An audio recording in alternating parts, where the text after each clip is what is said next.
Bonjour à tous. Cet exercice, dont nous allons présenter la correction, porte sur la géométrie vectorielle et traite des sommes de vecteurs et de la relation de Chasles. Voici l'énoncé. On considère un quadrilatère quelconque du plan, repéré par les lettres M, N, P et Q. On demande pour la première question de placer 4 points I, J, K et L, définis respectivement par les relations suivantes. Vecteur MI égale 1 demi de vecteur Mn, vecteur NJ égale vecteur JP, vecteur KP plus vecteur KQ égale vecteur nul, et enfin 2 fois vecteur QL égale vecteur QM. Une fois fait, on demande en deuxième question ce qu'il est possible de déduire pour ces 4 points des relations fournies.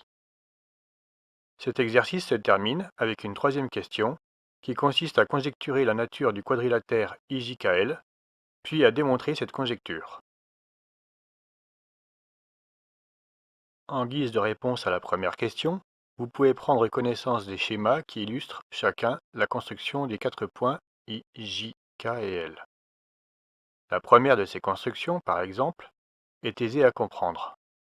Le point I est obtenu à partir du point M en construisant un vecteur MI égale 1 demi de vecteur Mn, collinéaire au vecteur Mn et de norme moitié de la norme de ce dernier. Les trois autres égalités vectorielles sont tout aussi faciles à interpréter et nous vous laissons le vérifier.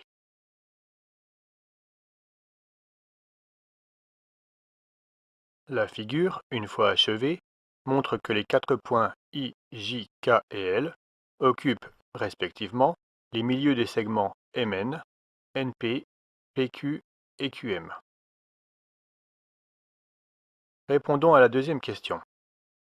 Comme cela a déjà été expliqué, la propriété évoquée est évidente pour le point I. Montrons qu'il en est de même pour les trois autres points. La seconde relation, à savoir vecteur NJ égale vecteur JP, peut être modifiée en introduisant le point intermédiaire n via la relation de Chasles. Le vecteur JP s'exprime alors comme la somme vectorielle vecteur JN plus vecteur NP. Après réarrangement, on aboutit à vecteur NJ égale 1 demi de vecteur NP, qui montre que le point J est au milieu du segment NP. La troisième relation se traite de la même façon, en introduisant le point intermédiaire Q via la relation de Chasles. On trouve, après simplification, vecteur QK égale 1 demi de vecteur QP. La quatrième relation, quant à elle, conduit sans peine à vecteur QL est égal à 1 demi de vecteur QM. Ce qui permet de conclure immédiatement. Vous pouvez prendre connaissance du détail de chacun des calculs permettant d'aboutir aux égalités indiquées. On a fait apparaître, en bleu, les étapes clés des divers raisonnements.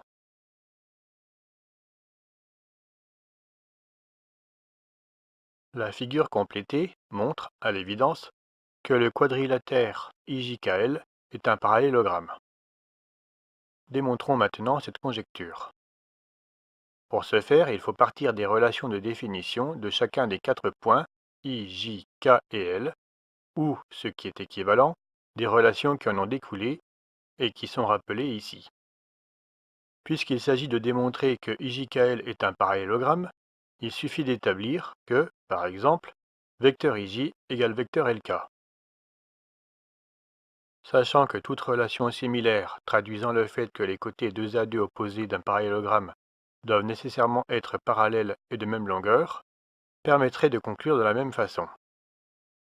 Car, en effet, si deux côtés d'un parallélogramme sont parallèles et de même longueur, alors les deux autres côtés le seront aussi, résultat de cours qui se comprend facilement avec un dessin.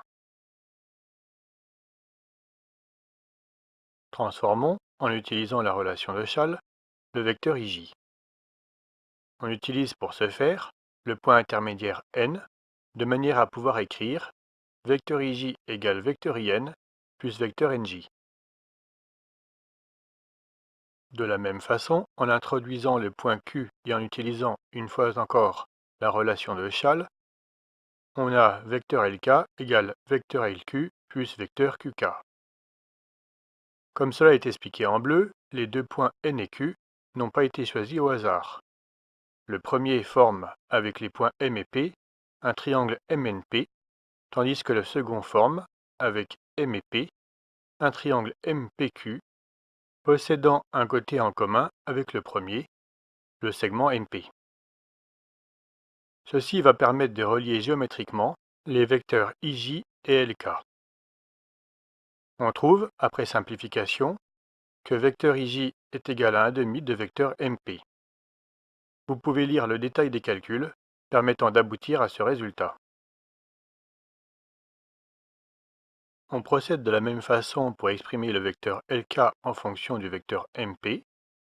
On trouve vecteur LK égale 1/2 de vecteur MP. Il en résulte que vecteur IJ égale vecteur LK et que, comme cela avait été conjecturé, IJKL est un parallélogramme. Cette conclusion achève l'exercice.